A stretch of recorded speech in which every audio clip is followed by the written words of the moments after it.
The following is a review for critical, analytical, and educational purposes only, and is protected under Article 17 and 107 in the United States Fair Use Code. This video is not an infringement on copyright. Please enjoy the video.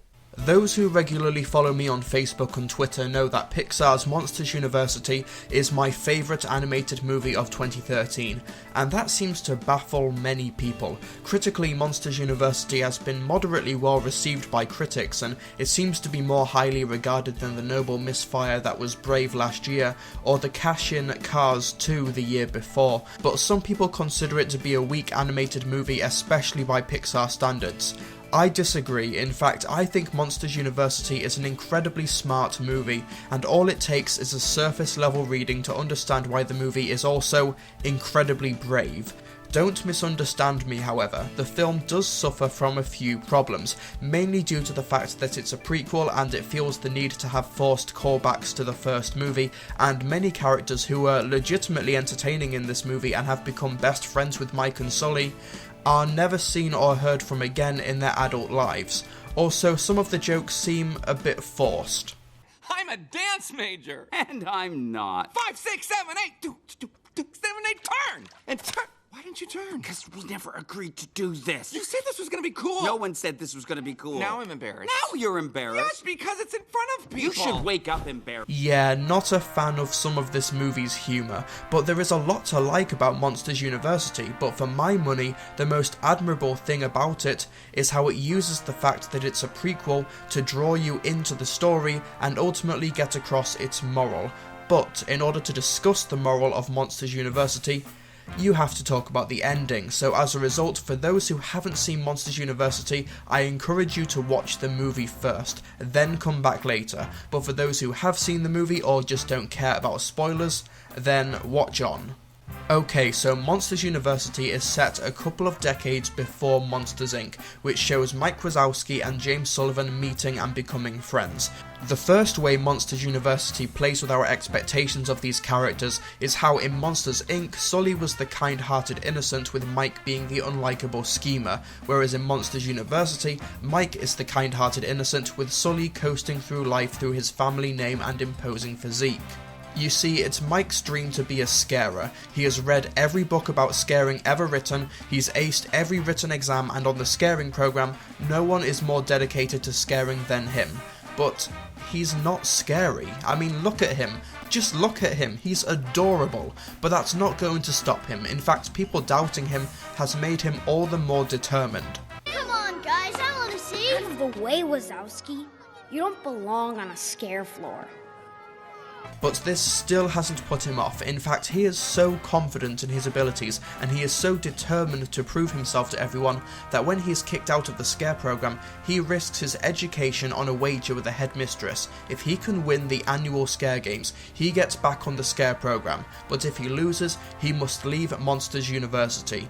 But he has to take on some of the other scare student dropouts from one of the fraternities, Uzma Kappa, one of whom is actually my favourite supporting character in the movie, Don Carlton, a monster in his mid-40s who lost his job and is trying to earn a late-in-life degree. He's a very topical inclusion and I love his design, especially how his mustache is a pair of bat wings. Nice touch.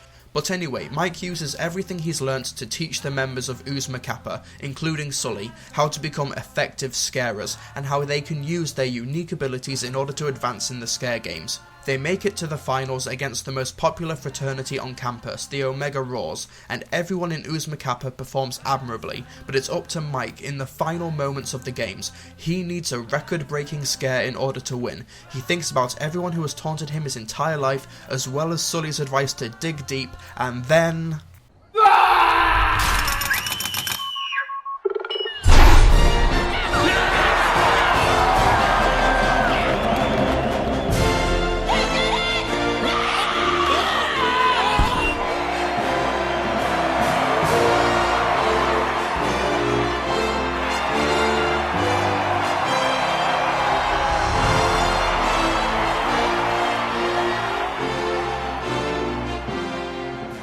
He brings the team to victory. Mike Wazowski, the monster who believed in himself so much that he got a record-breaking scare, won the scare games. It's a cliche ending, but it's still heartwarming to see his hard work pay off.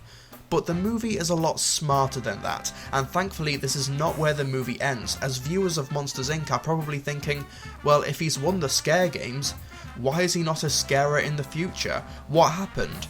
There is still a chapter of this story that has yet to be told. You see, a prequel can't rely solely on the plot, because the audience will know where the plot is going. In the Star Wars prequels, we know that Anakin will be Darth Vader, Yoda will be exiled, and that the Jedi will be almost entirely wiped out. In X-Men First Class, we know that Charles and Eric will become enemies, etc. This is why prequels almost never work. They spend too much time telling a narrative that we, the audience, already know. In order to make a prequel work, it needs to be character driven. It's not about how the characters got where they are, it's all in the details. Monsters University brilliantly uses its position as a prequel to really toy with the audience. We're watching the movie following Mike Wazowski's journey to become a scarer, but we know that that's not going to happen. So when the scare games have been won, Mike says in the most joyous way possible, I'm gonna be a scarer! but we know that he's not going to be. It's really sad to watch someone who deserves all the success in the world, but we know that he's not going to get what he wants. Mike soon discovers that Sully tampered with the machine in the final scare games to rig it so that Mike would have won no matter what he did, and Mike doesn't take it well. He breaks into one of the classrooms that makes doors to the human world in order to prove that he is the real deal and that he doesn't need to cheat to win. But when he gets there, he can't scare anyone, not even little kids, so he runs away and Sully chases after him and finds him by a lake in the human world. And this is the best scene in the movie. I did everything right. I wanted it more than anyone. And I thought if I wanted it enough, I could show everybody that Mike Wazowski is something special. And I'm just not. This is a tough lesson for anybody to learn. In fact, it goes so much against the sunshine and rainbows that can be kids' entertainment that most media don't even bother to teach it.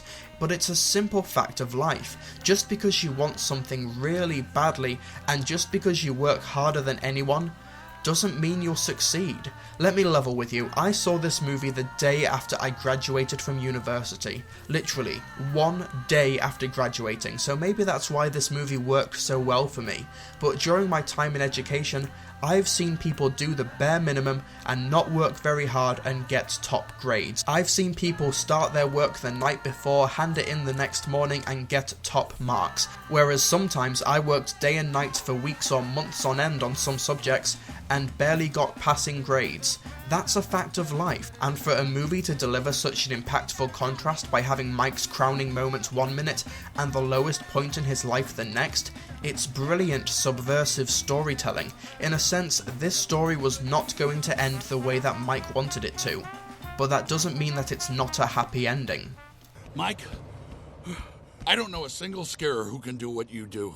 I know everyone sees us together, they think I'm the one running the show, but the truth is, I've been riding your coattails since day one. You made the deal with Hardscrabble. You took a hopeless team and made them champions. And you think you're just okay? You pulled off the biggest scare this school has ever seen. That wasn't me. That was you. Mike, you're not scary. Not even a little. But you are fearless. Mike may not be able to do what he's always dreamt of, but that doesn't mean he doesn't have any skills or talents. In fact, he made a great teacher and mentor, he made a great partner, and his accomplishments over the past year of university have been nothing to sneeze at. The moral of the story isn't life can be tough, get over it. It's you may not be able to do what you want, but pick yourself back up and try something else. Hey, it's a much better message than believe in yourself and you can literally achieve anything. After all, people aren't all built the same. Not everyone is cut out to be a member of the army or to be an astronaut or an Olympian or an A-list actor. We're built for other things. But there's nothing wrong with that. There are Uzma Kappas everywhere in the world, and even if you're one of them, you know what? That's okay. And even if you don't like Monsters University, it's impossible not to admire its courageous message. Hey, thanks a lot for watching. If you want to see more analytical movie related videos, then be sure to hit that subscribe button, and if you could hit that like button below, then that would really help me out. Also, if you have something to contribute to the discussion concerning Monsters University or Pixar, or even that Blue Umbrella short that took place before Monsters University, then please be sure to leave it in the comments section below. Also, Monsters University comes out on DVD and Blu-ray in the UK today, so you should go check it out. In fact, I'm going to be giving away a copy on DVD or Blu-ray depending on your choice. In order to be in for a chance of winning this giveaway, then all you need to do is subscribe to this channel, like this video, and leave a comment below. As long as it's not a, hey, just random comment that will get you a comment, as long as it's got something to do with the video or one of the topics discussed in this video, then that's all you need to do to be in a chance of winning. Those 3 things, it will take you 10 seconds, and you could win a copy of Monsters University on DVD or Blu-ray. So yeah, be sure to do that, and I will send a message to the winner of the competition at the end of the month, so that makes it November 30th. On November 30th, I'll be giving away a copy of Monsters University on DVD and Blu-ray, so yeah, I shall see you guys next time.